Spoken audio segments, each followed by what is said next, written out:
नमस्कार दोस्तों, मैं प्रीति। स्वागत है आपका मेरा YouTube चैनल पौराणिक कथाएं एक भारतीय संस्कृति में। मैं आज आप लोगों को दुर्गा माँ पे आधारित कथा सुनाने वाली हूँ। कथा बहुत ही सुंदर है। ये कथा का पहला भाग है, इसे अंत तक जरूर सुनिएगा और पसंद आए तो लाइक कमेंट शेयर जरूर कीजिएगा। और हाँ, अगर आप मेरे चैनल को अभी तक सब्सक्राइब नहीं किए होंगे तो मेरे चैनल को सब्सक्राइब करने मत भूलिएगा और बेल आइकन पे जाके क्लिक जरूर कीजिएगा, जिससे हमारी नई नई कथा की नोटिफिकेशन आपको मिलते रहेगी। धन्यवाद। रसिकपुर नामक गांव में एक साहूकार अपने पूरे परिवार के साथ रहता था। साहूकार का नाम चुन्नी लाल था और उसकी पत्नी का नाम बिमला था। साहूकार का इकलौता बेटा का नाम सूरज था और सूरज की पत्नी का नाम चंदा था। चंदा बहुत ही सुंदर और संस्कारी थी। वो अपने पूरे परिवार का बहुत अच्छे ढंग से ख्याल रखती थी।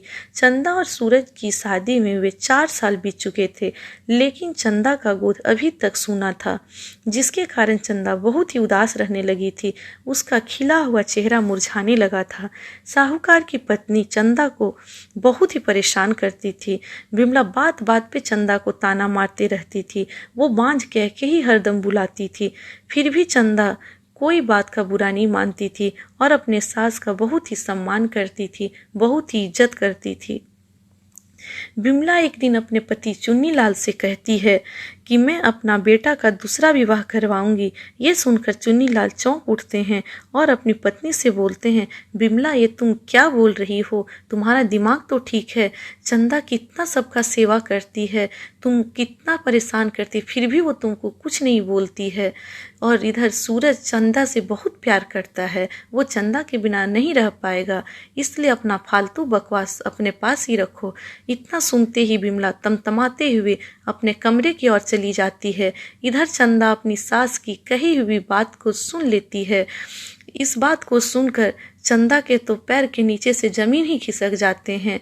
वो मन ही मन सोचती है, मैं अपनी सास का कितना सेवा करती हूँ, कभी भी उनसे मुंह भी नहीं लगाती हूँ, फिर भी वो मेरी सौतन लाने के बारे में सोच रही है। और वो दौड़कर अपने कमरे में चली जाती है और दरवाजे को अंदर से बंद करके जोर जोर से रोने लगती है। तभी उसके दरवाजे पर किसी की आहट होती है। वो सोचती है शायद सूरज आया होगा। वो झट से अपने आंचल से आंख को साफ करती है और दरवाज़ा खोलती है। दरवाज़ा खोलती है तो देखती है दरवाज़ा के सामने एक छोटी सी बच्ची खड़ी है और चंदा को देख रही है। चंदा पूछती है, आप कौन हो और किसे ढूंढ रही हो? तो वो बच्ची बोलती है, मैं यहीं बगल के गांव में रहती हूँ, मेरी माँ नवरात्रा कर रही है, वो मुझे आपको बुलाने भेजी है।